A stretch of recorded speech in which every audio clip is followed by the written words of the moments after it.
Hello and welcome to the podcast. I'm your host, Jeannie Street, and today we're going to talk about forgiveness. We're going to talk about relationships, mother-daughter relationships, and I'm going to share some intimate experiences that I am currently in because I believe with all my heart God is bringing me to this place of sharing, of telling this story from this point of view where I am right now. So I believe we all have a journey to go through in our life. We have deep soul lessons that crack us open in ways that sometimes feel really hard, really difficult to move through. And some of those experiences can be with our parents, can be with the people that raised us. And those wounds, specific wounds from our parents can become the identity that we choose to live in. And when I say choose, it's because as we grow, as we evolve, as we start to become the humans that God created us to be, sometimes those imprints of the things that we experienced, the wounds become the stories, and the stories become our identity. They become the thing that we constantly cycle around. And the true freedom from all of those things that have happened to us is through forgiveness. So I'm going to share perspective from being a medium and the woman who has read thousands of people and have channeled souls in heaven and messages from God that have helped people to really heal those wounds, heal those pains, heal those things, those burdens on their hearts, to lead them to a place of forgiveness, of being set free from an old identity. This is not to say that your experiences, your personal experiences, I'm not devaluing them. I'm not devaluing what you went through or measuring an experience that you have had with anyone else's, and mine included. What my intention in this podcast is to share the journey of healing the wounded self in order to be in the highest version, our soul self. And it's something I talked about in my Goddess You book. It's something I wrote about in my Believe Angels Don't Lie book. And throughout my career as a medium, working with people, it has been profoundly around healing the source of our greatest pain. So with that being said, if I give you a little background of me as a human and how I came in, I think that will help. I meet a lot of women who really can relate to this experience. So I came into this world fully wired with the ability to sense heaven through all of my senses. And I do believe we have a duality to our senses. We have our earthbound senses, which help us navigate life and the world around us. And we have our heavenly senses. And those heavenly senses help us to be really aligned and connected to the divine. Some have more than one of their heavenly senses opened. And this is how we are called into form that God created us to be. So maybe you are able to prophesize. Maybe you have healing hands. Maybe you are able to communicate with God and his angels and be a messenger for those who have lost loved ones, to be the bridge. Whatever your role in this human, and they can take many forms, many forms. know that God created you exactly the way you are. So I came in fully wired, meaning all of my senses were opened to be able to commune with heaven, to see, feel, hear, feel all of the heavenly realm and the earthly realm. And in my experience of life, I experienced moments of feeling rejected, of being highly sensitive and worried. And then that led to feeling discouraged and insecure.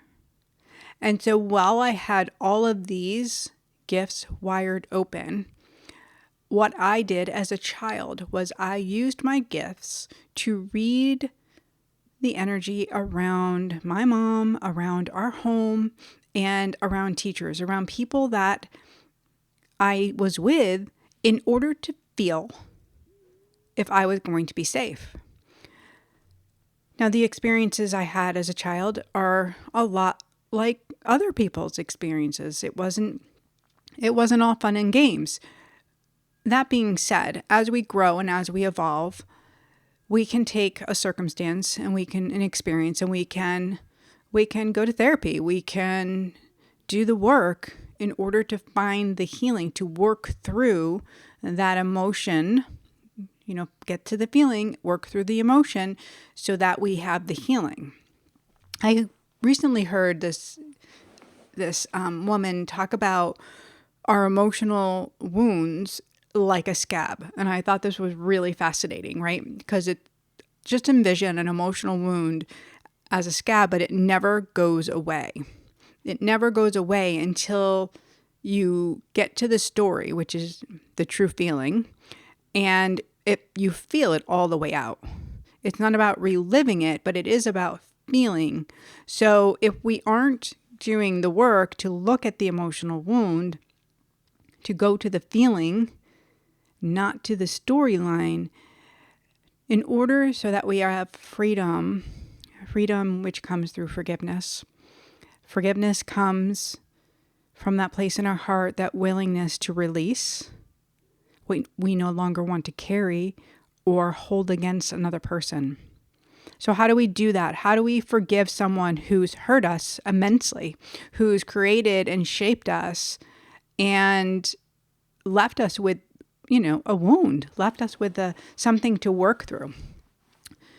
One of the things I personally learned early on in my healing career was the idea of transforming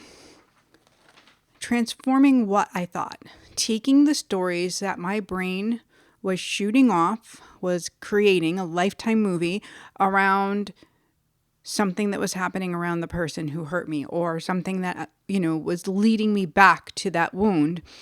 And I would change the narrative. I would change the storyline, and I would say, okay, what if I take the pain out of it? What if I took all the harsh words out of it and I recreated this in a positive manner? This was really helpful and really led me to be able to separate my identity from the identity of the pain. So what I saw was I carried that identity of the wounded girl all through my life until all of a sudden I was like, I no longer want to carry this wounded girl. Like this is affecting my well-being. I was also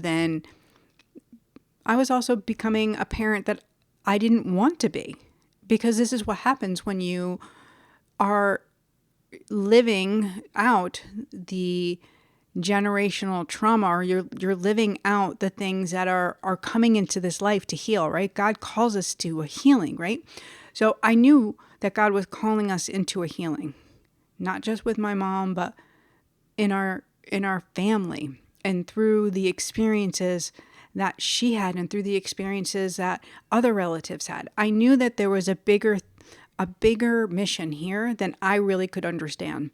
And I was willing to be part of that journey. And so reframing was one of the first things that I could do, changing my narrative. And then I could start to see my mom as a woman, not just as my mom, right? To separate her as a woman. Like if I was able to just meet my mom on the outside, go to lunch with her, and hear her story from her perspective, rather than hearing her story from the wounded daughter, waiting for her to be what I needed her to be, that would help me to separate the pain from the truth. And not that my pain wasn't truthful, but my pain was covering up, was holding me hostage, was keeping me from being expansive, so I couldn't get to compassion. I couldn't get to an understanding. And that left a mark on both of us. It left a mark within me. It left a mark in how I showed up. Because what happens when you have that as the barrier or as the identity, you're going to pick up and start becoming that emotional wound. You're going to become that, whether that's anger, frustration, denial, whatever it is, you become that wound, and that is your new identity. And I was really clear with myself that I didn't want to be that identity. I didn't want to be that woman. So I decided I'm going to create some soft boundaries. Soft boundaries for me looked like I would ask my body, putting my hand on my heart and hand on my belly, do I want to do A, B, or C? Do I want to pick up the phone? Do I want to go to this? I would start to check in with my feelings, because one of the things that was very clear for me early on is I had disassociated from my own feelings because I was reading the energy of the outside world so much. I was outside of my being and constantly resourcing. Am I safe by the people around me, by their energy? Am I safe? Is this okay? Is this person, do I want to talk to them? And so if you're navigating life with your senses always on, you're going to pick up a whole bunch of energy, and it's going to feel really wonky. And then when you come in and you ask yourself how you feel, you might have words like I did, which are, I feel numb. I remember saying that to my therapist, and my therapist is like, well, that's not really a feeling. And I'm like, well, I can't really get to it. That's when I was like clued in. I need to do something different. So I leaned in with my angels. I asked God, please provide me with the steps I need so that I can become the person I truly want to be, the person that you called me to be, the one that you've shown me, because I know you wrote my name before I was born. I know you brought me into this life with my mom so we could have these experiences together. And you know I love her so much, but I'm holding her hostage to this old version. I'm in pain. She's in pain. Help me. And God started to teach me through a series of understanding my earthly senses and my heavenly senses. And this isn't the show for that. I will share more on that in another episode. But for now, what I can tell you is once I learned how to come back in my body and stack my senses and stop reading the world around me, it was much easier for me then to identify who I was based on my feelings, based on, okay, I can sense this emotion here. Let me dive in and let me work on releasing. And that's what it is. It's like a beholden to an energy that we really don't want to be beholden to, but it's there and it's a wound, and we have to do the work in order to love it and feel it all the way out. And again, if that one person, or maybe it's more than one person, has hurt you or caused you pain, we don't want to hold them. We don't want to hold them as a hostage. We don't want to keep villainizing them. We want to separate and understand, I can forgive and release. It doesn't take the fact that this happened away, but what it does is it stops me from being the judge. It stops me from being the critic, and it stops me from being the anger. I don't want to live in that zone. So today, I wanted to share all this because as I don't know if you're following me on social or you're listening here or you're on my email list, you may know that my mom has been in the hospital.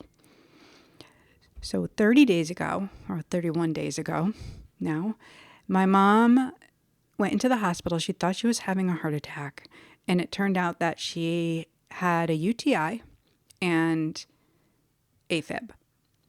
And so they admitted her and started treating her. And my mom takes, or at the time, took no medication. Really vibrant 84-year-old woman. She lived a full life driving and doing all the things. They live in a townhouse. My mom goes up and down those stairs like nobody's business. It's quite amazing. I'm always impressed by that. Like, just amazing. So now all of a sudden, within a short period of time, within 3 days, she goes from, having an issue to having a bigger issue because now she's on all this medication and she's hallucinating. And the hospital decides to send my mom home. And I'm fighting this. My sister is there with me. And she's also like, wait, this doesn't make any sense. She can't even walk. She's asking if it's snowing in here. And so I'm doing everything I can do to not have that happen. And lo and behold, they're like, no, your mom signed herself out. And so she's going home. Within 8 hours, she has fallen down at home. And what we didn't know, as we are not medical professionals, my siblings and I, that she was on a blood thinner. And when you're on a blood thinner, if you fall down and hit your head, you need to get a CAT scan. I hope this saves somebody's life right now. If you didn't know this is important information. Nobody told us this. And so she was hallucinating and had saw sparkly lights. And yes, we were watching her, and my brother had slept over. My dad was upstairs. We were there. We had eyes on her. And she snuck out, snuck past my brother and followed these sparkling lights down the stairs and fell down. So we found out earlier in the morning, my brother had called me and said what happened. And we had a medical professional coming to the house so we could hire some nursing services because we knew this is too much for us to navigate without, the proper support. And while we're telling her the story, she stops and she's like, guys, your mom's on a blood thinner. You need to get her a CAT scan. And so we did. We dropped everything we were doing, brought her back to the hospital, and, the ER is, of course, like packed. The hospital's ridiculously full, which is an issue. But my brother goes up and he's like, look, gives them the whole story. They get us right in, and sure enough, she has a brain bleed. And that's when things really started to go downhill. Because now, now there's something that's going to change her forever in the scene. And we know it, and she knows it.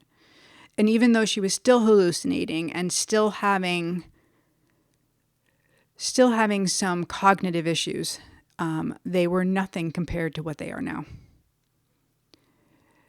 She spent a few days in the ICU. She has spent a few days on the step-down floor. She has been throughout the hospital, into their rehab, out of their rehab. And all through this journey with my mom, my siblings and I have been advocating for her.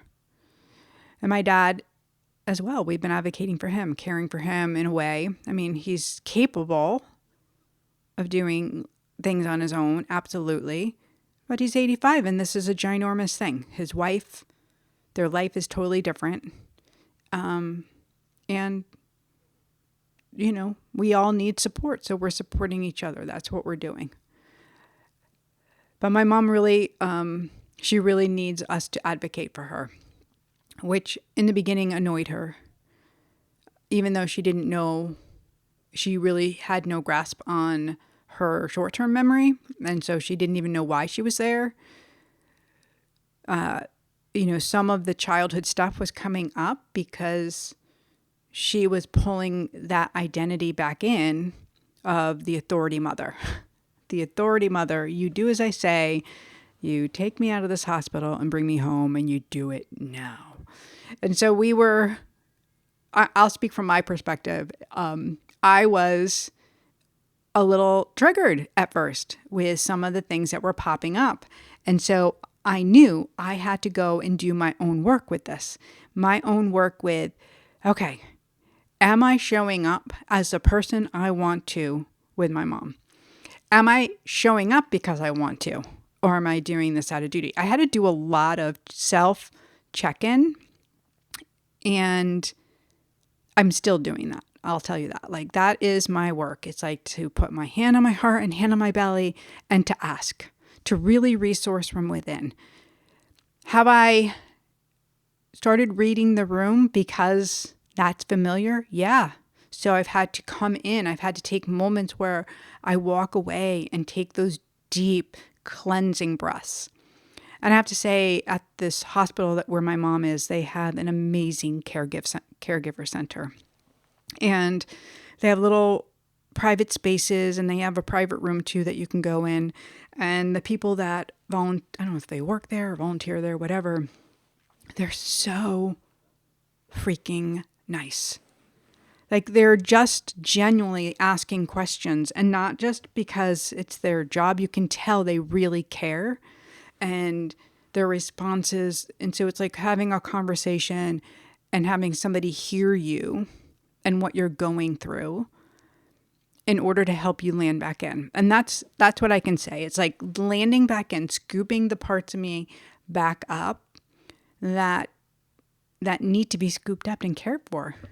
So I teach this method, or work with this method, when I work one-on-one with a woman in my soul authority package. It's like I don't want to call it coaching, but whatever.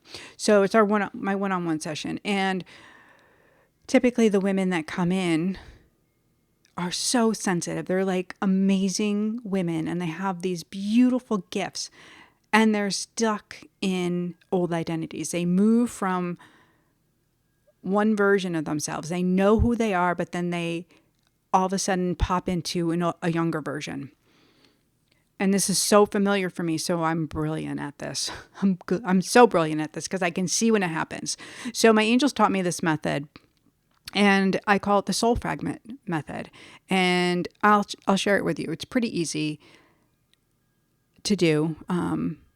So what you do is you close your eyes and just imagine. And don't do this if you're driving. Keep your eyes open. Pay attention where you are. But if you're able, and you aren't driving heavy machinery, go ahead and close your eyes and just imagine that you're standing in this horse corral. The corral's all around you, and it's just beautiful, empty corral. And you just ask your angels to line your soul fragments up. Your soul fragments are like wild horses. They're usually not in your sight. They're usually outside of your peripheral vision because they're running havoc. And how I can explain a soul fragment to you when it comes on board is you'll all of a sudden feel like a different version of you. You'll be like, why did I just say that?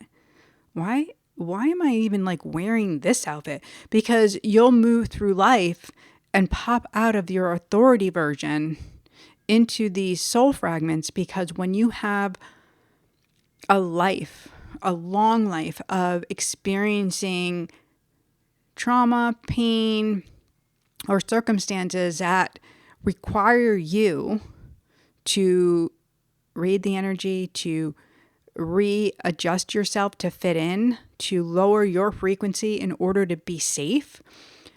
These are soul fragments. It happens in the moment. It happens during a big experience when you aren't able to navigate in your authority self, like you aren't safe to do so.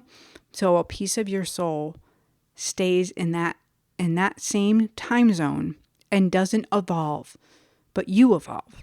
And so by listening here today, you're the adult version. You're listening, you're going, okay, wait a minute. How many soul fragments are in here? Well, I'm going to tell you first off, when we ask our angels to line up our soul fragments, we're not looking to label them or to go over storyline, because that's a no-no.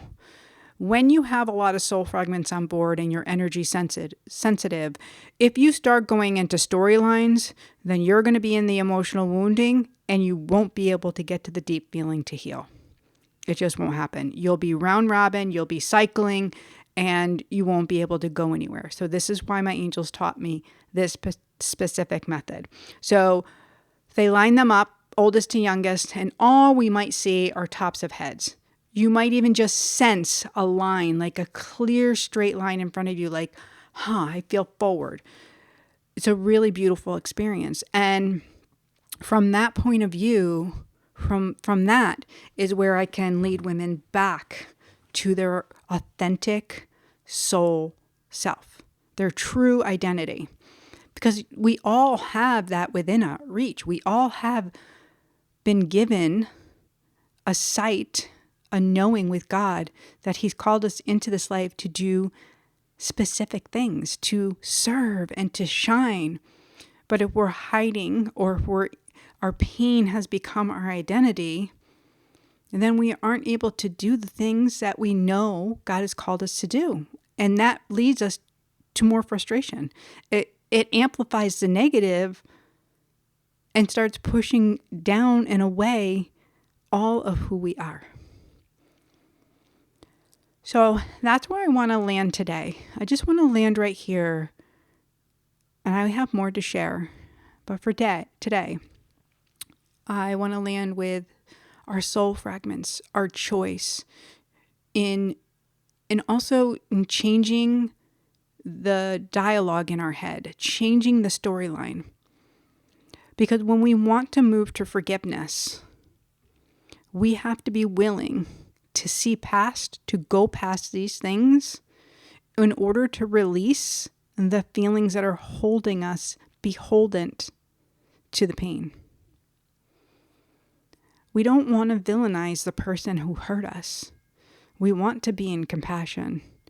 We want to find our way to turn them over to God and then create soft boundaries so that we can move forward in our life in a positive manner, not in a manner where we're waiting for that person to be the version that we need them to be, because that just brings more pain. I hope this touches you. I would love to hear in the comment section what you're taking away, like how this lands with you, what you're taking away. And please take a moment to subscribe and leave a review. I really appreciate you for coming in and joining me today on this episode of Messages from Heaven. May God bless you and keep you. Have a beautiful day, my friend.